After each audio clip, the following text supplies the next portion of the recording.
Hello everybody, my name is Miss Thea and this is the Real Talk with Thea show.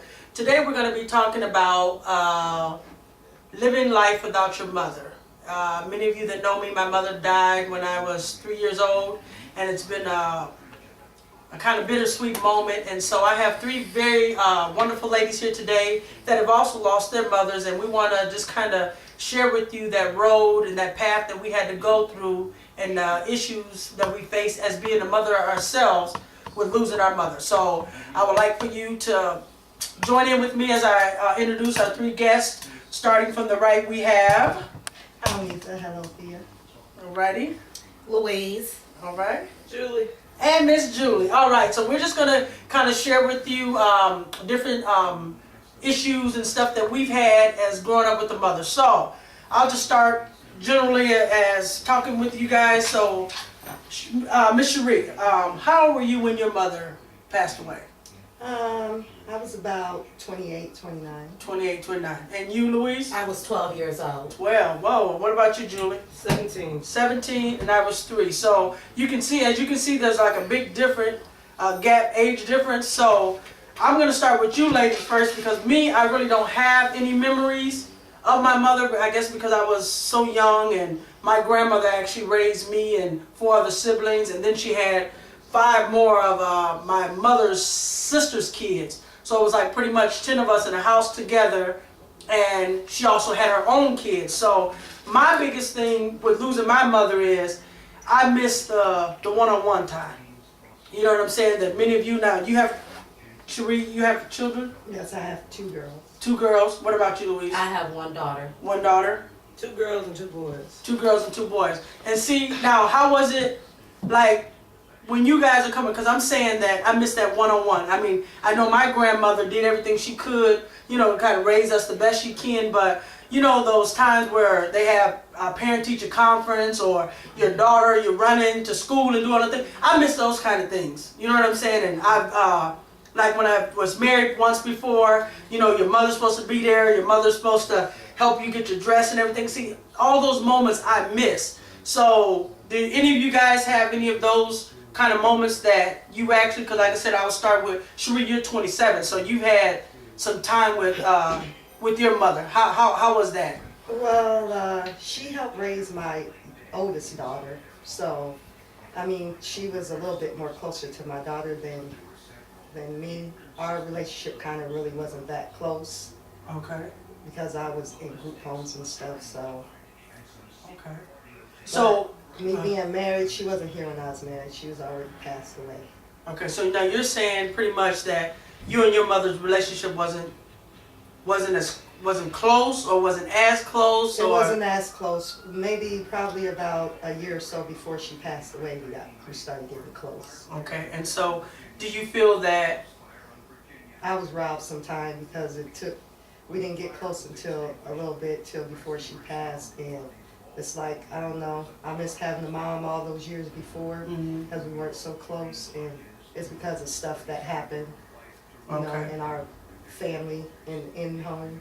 But you're saying that closer to the end, you were able to kind of bridge those gaps and everything. And so, how was that? You know, like I said, what was the things that, because you're saying you feel like you got robbed of some time, what was the things that you were longing for that you actually were able to gap that at the end of, you know, her lifespan? I just wanted, since I was the only daughter, I just wanted that mom and daughter relationship where I could just come and talk to her about any and everything. Right. And I don't know, we kind of alike, like to get mad, and so like it's like we bump heads, so we never could like really sit down and have a talk about how we felt until like I said, like about a year or so before she passed. We finally got to sit down and we finally like said what we felt. And that's great. So I mean, with that, being able to gap that bridge, that made everything like better for you, and as like dealing with your kids, like the things that you long for with your mother, are you able to like flip that into to where you're giving it to your kids? I make sure that I go to every event that they have. I don't care if it's far away, I try to find a way. I'm open. You know, some kids, they don't, even regardless when they become teenagers, they don't want to listen. but I'm still there. I'm not here, you know, for anything, whether it's good or bad.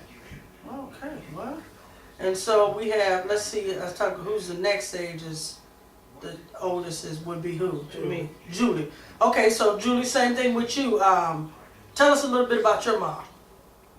And, I mean, how old were you when she passed away? And I was 17 when she died, and I actually was away at Job Corps when she died. So I wasn't, well, no, not when she died, but when she got shot.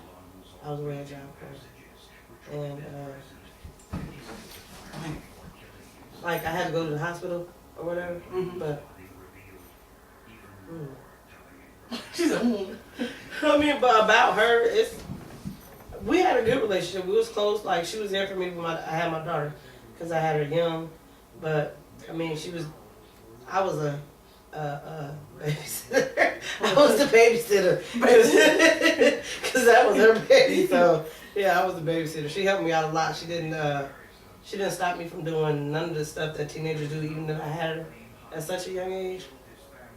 But she taught me a lot of stuff too. I mean, like watching her, and then like the stuff that she taught me, but actually getting to see her with my daughter, that showed me a lot too. So yeah. so it's like pretty much with her being there, it kind of helped shape and mold you by watching what she did to help you become the adult that you are today. Exactly. Yeah. And so now with her, you're saying that your mom, you were away from school when she got killed or whatever. How was that? Can you take us to that moment? I mean, you're 17 years old. Yeah. Now, you have your daughter yet, or you don't have her yet, or? No, I had. You mean with me? No, I didn't.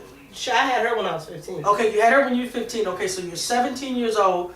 You're away from Everybody. Yeah. Okay, and so can you take us to that moment? That was it a phone call? I mean, what? When I got up that morning, I was at Job Corps, and we have to get up at 6 o'clock in the morning to do your little chores or whatever. But maybe an hour, went past, and they called me. Still like, you need to go to the counselor's office.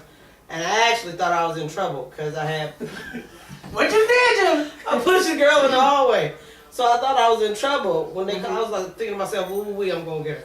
I'm gonna get her because I didn't have trouble." But yeah, when I got there, they was like, "You have an important phone call." And I get on the phone, and it was her husband telling me that she'd been hurt, and that I needed to that they was gonna get me on the plane. But I mean, I honestly can't tell you the rest of the conversation. I just know that he said she'd been hurt and she was in the hospital. And anything else that he said, I So now, who was he? Her husband. Her husband. Okay, Yeah. so her husband calls.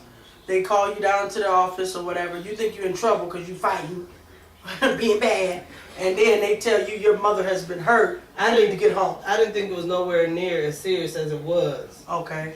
Well, actually, I think he said, I don't know if he said she was in trouble or what. And I was thinking that maybe, I mean, to be honest, I'm thinking like maybe she got in trouble for public intox or something like that. I don't know. Don't do my Diane. Hold on, I mean, hold on. nothing bad like that. But I couldn't, because she wasn't no troublemaker. Right. So I couldn't think of nothing. I'm like, what could she, what? But I didn't think it was like that. Right. I So didn't know it was that serious. So what, hopped on a bus or plane? No, or they what? put me on a plane, the first plane I was in Chadron, Nebraska. Oh, okay. So they flew me from there straight to Iowa City. Okay, and so when you got to Iowa City, what happened? I mean, what were you because again, you're saying you didn't feel... I still wasn't thinking it was that bad. I didn't, I Okay. mean, it just wasn't clicking with me that, okay, Iowa City, that's usually where they send serious Oh, stuff. okay. So, I mean, it really wasn't clicking with me. I didn't know what really was going on. I didn't know. My cousins came and picked me up from the hospital. I mean, from the airport. And I got to the hospital and it was just like, I still hadn't grasped that it was really that bad. Right. Until they actually sat down and explained it to me. So, I mean, well, the doctors, I'm like, what's all the hoo-ha about? Okay, and what did they say? That she had been shot in the head and that she was breathing and everything, but they didn't know if she would come out of it or if it was terminal. Because they were at that time, when I got there, they were still running tests. Okay. All right, we're going to take a quick break. We were talking with Julie about, excuse me, the tragic accident or thing that happened to her mother. So when we come back, we'll continue on with about growing up without our mothers. Stay tuned.